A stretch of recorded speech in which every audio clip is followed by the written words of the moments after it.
ধসে পড়া ভবন আর ইট পাথরের স্তূপের ওপর থরে থরে সাজানো কফিন।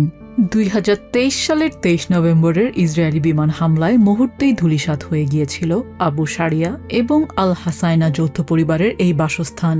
হামাস সংশ্লিষ্ট সংবাদ মাধ্যমগুলোর মতে সেদিন পুরো গাজা জুড়ে প্রায় 300টি স্থানে হামলা চালিয়েছিল আইডিএফ, আর সেই হামলায় একই সাথে প্রাণ হারিয়েছিলেন একই গোত্রের বর্ধিত পরিবারের 300-র বেশি মানুষ।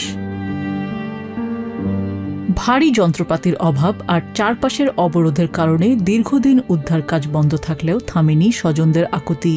অবশেষে গত 14 জুলাই থেকে শুরু হওয়া বিশেষ অভিযানে উদ্ধারকর্মীরা টানা 136 ঘণ্টা খালি হাতে পাথর ও মাটি সরিয়ে একে একে উদ্ধার করেন 112টি মরদেহের খণ্ডিত অংশ। সিভিল ডিফেন্স জানিয়েছে, উদ্ধার হওয়া দেহাবশেষের মধ্যে 40টি শিশু, 30 জন নারী, 35 জন পুরুষ এবং 7 জন শারীরিক প্রতিবন্ধী মানুষের দেহাবশেষ রয়েছে। জানাজা শুরুর আগে পোডিয়ামে দাঁড়িয়ে বিশ্ববাসীর কাছে হৃদয় বিতারক বার্তা তুলে ধরেন গাজা সিভিল ডিফেন্সের মুখপাত্র মাহমুদ বাসাল। তিনি প্রশ্ন তোলেন, গাজায় কেন প্রতিনিয়ত নিষ্পাপ শিশুদের এভাবে হত্যা করা হচ্ছে?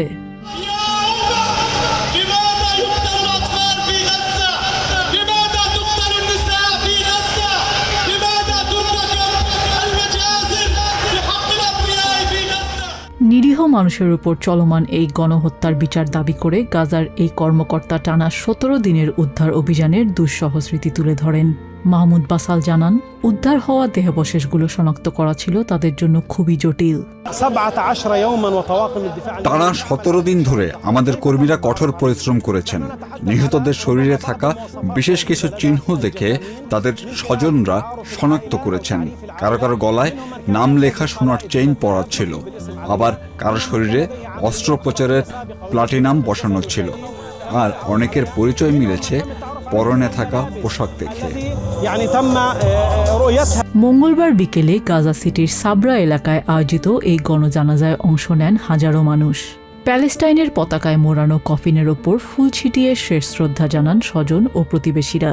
আশেপাশের ক্ষতিগ্রস্ত ভবনের ব্যালকনি ও ছাদ থেকে অঝরে কাঁদতে দেখা যায় স্থানীয় বাসিন্দাদের। 3 বছর পরে বিষাদ আর কষ্ট আবারও আমাদের মাঝে ফিরে এলো। আমরা অসাধ্য কিছুই চাই না। আন্তর্জাতিক সম্প্রদায়ের কাছে আকুল আবেদন, এই গণহত্যা আর যুদ্ধ বন্ধ হোক। গাজার মানুষ শুধু পৃথিবীর জন্য অন্য সব মানুষের মতো শান্তিতে বাঁচতে চায়। গাজা উপত্যকা জুড়ে এখনও 8,000-এরও বেশি মরদেহ ধ্বংসস্তূপের নিচে চাপা পড়ে আছে। 17 দিনের এই অভিযানে উদ্ধার হওয়া 112 মরদেহ ছাড়াও আবু সারিয়া আল হাসাইনা পরিবারেরই আরও অন্তত 150 জনের মরদেহ এখনও ধ্বংসাবশেষের নিচে চাপা পড়ে আছে। গাজা সিটিতে এদিন জানাজা শেষে কান্না আর ক্ষোভের মিশেলে শেষ গন্তব্যের দিকে রওনা হয় শোক মিছিল। নিহতদের ছবি সম্বলিত ব্যানার হাতে গণহারে এই হত্যাকাণ্ডের বিচারের দাবি জানান উপস্থিত জনতা। পরে সামরিক সালাম ও ধর্মীয় মর্যাদায় স্থানীয় কবরস্থানে 112 জন শহীদকে সমাহিত করা হয়। নিজিয়া জামি, TVN24 নিউজ ডেস্ক।